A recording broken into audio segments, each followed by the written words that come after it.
Bonjour et bienvenue à tous. Aujourd'hui, je vais vous montrer à quel point il est simple et rapide de créer une cagnotte sur HappyPot. Donc, pour ceux qui ne connaissent pas encore HappyPot, c'est la plateforme suisse sécurisée et super pratique pour collecter des fonds en ligne, que ce soit pour un anniversaire, un pot de départ, un cadeau commun ou même une action caritative. Donc, dans cette vidéo, je vais vous guider pas à pas. Donc maintenant, nous passons à la création d'une cagnotte ensemble. Dans le scénario, vous n'avez aucun compte existant, vous êtes tout nouveau dans HappyPot. Donc première étape, rendez-vous sur le site happypot.ch.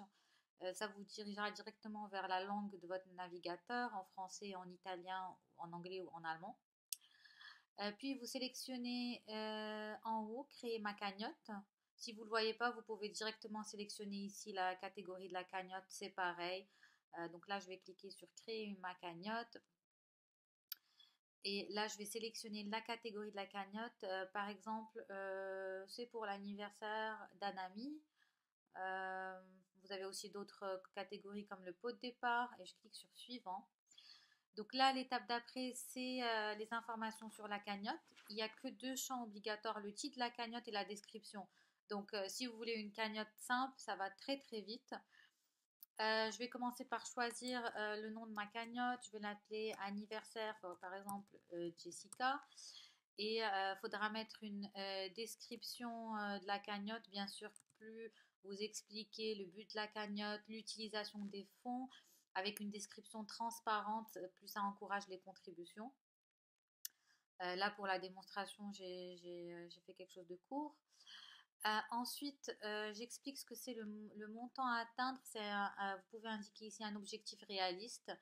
C'est optionnel, donc vous pouvez indiquer quel montant vous souhaitez collecter. Par exemple, pour Jessica, j'aimerais atteindre les 500 francs pour lui acheter un bon d'achat de 500 francs.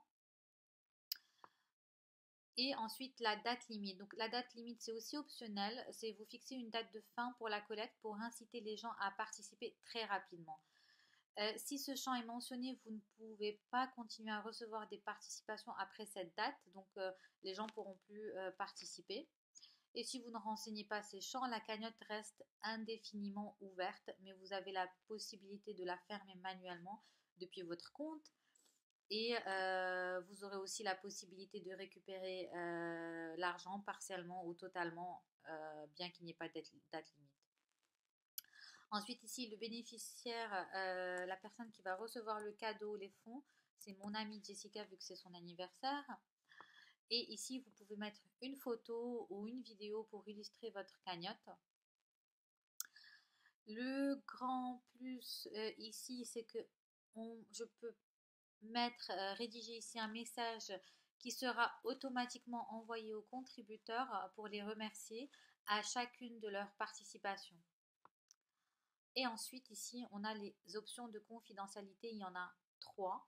La première, c'est pour cacher les montants de participation. Donc, les contributions seront affichées. Par exemple, Antoine a participé, mais le montant, on ne le voit pas. Donc là, il suffit juste de cliquer euh, sur le bouton ici et ça l'active.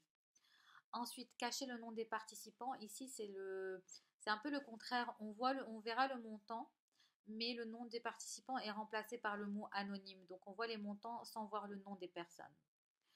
Et ensuite, la dernière option, garder la cagnotte privée.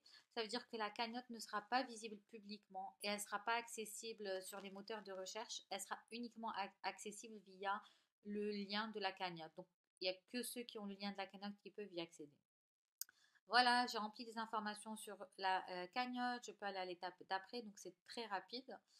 Et la troisième et dernière étape, c'est la création du compte qui se fait en temps record. Donc là, je vais faire rentrer mon prénom, mon nom, pote, c'est juste un exemple. Et comme adresse email, je vais utiliser une adresse mail avec un mot de passe que je vais répéter 2 fois. Ensuite, c'est déjà fini. Donc là, vous recevez un mail pour vérifier votre compte. Donc il faut aller sur l'email que vous avez reçu là, j'ai reçu l'email que vous voyez ici. Et il faut cliquer sur lien de vérification pour vérifier que c'est votre bonne adresse mail. Donc là, je clique dessus et je vois que mon adresse email a été validée. Et tout de suite après, vous recevez un nouveau mail avec le lien de votre cagnotte. Euh, Ici, j'ai reçu un nouvel email.